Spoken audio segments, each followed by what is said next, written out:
అందరికీ నమస్కారం అండి. సో ఈ వీడియో అయితే ఎండ్ వరకు చూడండి, ఎవరు స్కిప్ చేయొద్దు దయచేసి. సో ఈ వీడియో చేయడానికి మెయిన్ రీజన్ ఏంటి అంటే, ఇవాళ జరిగిన ఒక ఎగ్జాంపుల్ని తీసుకొని నేను చేయాల్సి వస్తుందన్నమాట. ఇవాళ మీరు వేటూ న్యూస్ లో చూస్తే కనుక మెయిన్లీ విశాఖపట్నం జిల్లా వాళ్ళు బిహెచ్ఎల్ దగ్గర ఒక మేజర్ యాక్సిడెంట్ అయింది. స్పాట్ డెడ్ లో చనిపోయాడు అనమాట అబ్బాయి. 20 years అబ్బాయి. అబ్బాయి ఎవరో కాదండి, మా రిలేటివ్స్ అబ్బాయే. అసలు నాకు చూస్తే నిజంగా కన్నీళ్ళు ఆగలేదన్నమాట. నిజంగా స్పాట్ లో డెడ్. కనీసం ఒక ఒంటి మీద ఒక దెబ్బ కూడా తగలేదు. మొత్తం స్కల్ ఓపెన్ అయిపోయింది. అసలు రోడ్ల మీద ఎంత ర్యాష్ డ్రైవింగ్ చేస్తున్నారో, అసలు ఎవరు ఎలా వెళ్తున్నారో అర్థం కావట్లేదు.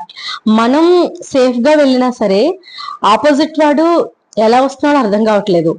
కాబట్టి దయచేసి మెయిన్లీ ఇది చెప్పడానికి మెయిన్ రీజన్ ఏంటంటే, ఆ అబ్బాయికి ఓన్లీ హెల్మెట్ లేకపోవడం వల్లే ఇవాళ స్పాట్ డెడ్ అయ్యాడు. అదే హెల్మెట్ ఉంటుంటే అట్లీస్ట్ ఏదో ఒక మేజర్ యాక్సిడెంట్ అయ్యి ఏదో ఒక సేవ్ అయ్యేవాడు. బట్ ఆ హెల్మెట్ లేకపోవడం వల్ల మొత్తం స్కల్ ఓపెన్ అయిపోయి స్పాట్ డెడ్ చనిపోయాడు అబ్బాయి.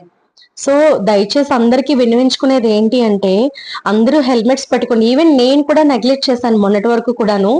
ఒక 5-6 months బ్యాక్ వరకు కూడా హెల్మెట్ పెట్టుకోకుండా కొంచెం నెగ్లెక్ట్ చేసేదాన్ని. బట్ నేను 6 months నుంచి కంటిన్యూగా హెల్మెట్ పెట్టుకుంటున్నాను, ఎందుకో తెలియదు కానీ. సో ఎక్కడికి వెళ్ళినా అసలు మన opinion first of all change అవ్వాలండి. ఎలా అంటే, అసలు హెల్మెట్ పెట్టుకోకపోతే పోలీసులు పట్టుకుంటారా అనే దగ్గర నుంచి, హెల్మెట్ పెట్టుకోకపోతే ఏమవుతోంది, బయట పరిస్థితులు ఎలా ఉంటాయో అన్న ఒపీనియన్ కి రావాలి. అది మనకి మనకి సెల్ఫ్ ప్రొటెక్షన్ వైజ్ గా మనం పెట్టుకోవాలి. అంతేగాని ఎవరో పోలీసులు ఫైన్ వేస్తారని చెప్పేసి. ఈవెన్ పోలీస్ సిస్టమ్ కూడా మారాలండి. 1035 rupees ఫైన్ వేసే బదులు ఒక హెల్మెట్ కొనేసి ఇవ్వచ్చు కదా అదే డబ్బులతో.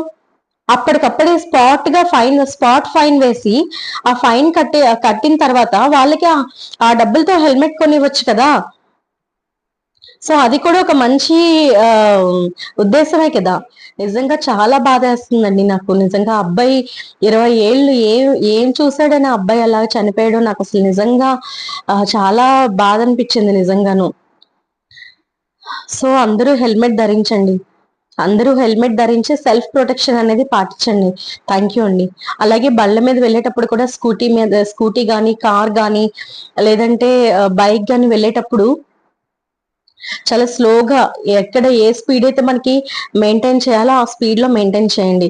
దయచేసి మీ ఫ్యామిలీ గురించి ఆలోచించండి. Thank you.